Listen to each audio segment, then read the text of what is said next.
அல்லாஹ்வுடைய தூதரே, என்னிடத்திலே அதிகமான தொழுகைகளோ நோன்போ கிடையாது. நான் ஒன்றை வைத்திருக்கிறேன், அல்லாஹுவையும் தூதரையும் நேசிக்கிறேன்.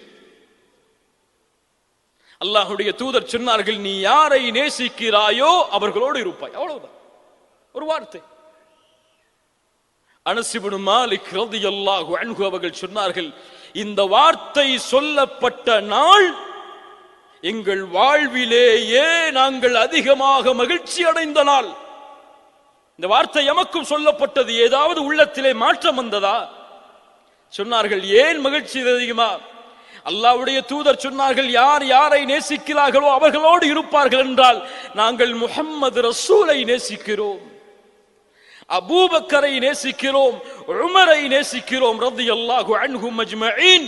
அவர்களோடு மறுமையில் இருப்போம்.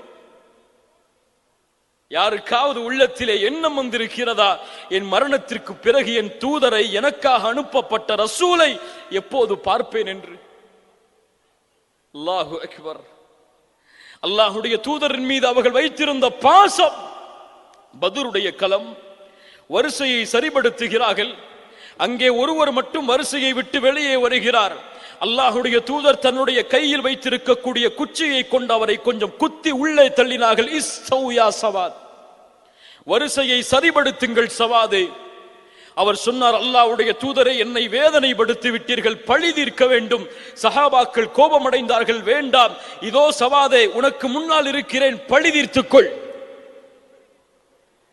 கையில் இருந்த குச்சியை தூக்கி எறிந்த அல்லாஹ்வுடைய தூதரை கட்டி அணைத்தார் அந்த தோழர்.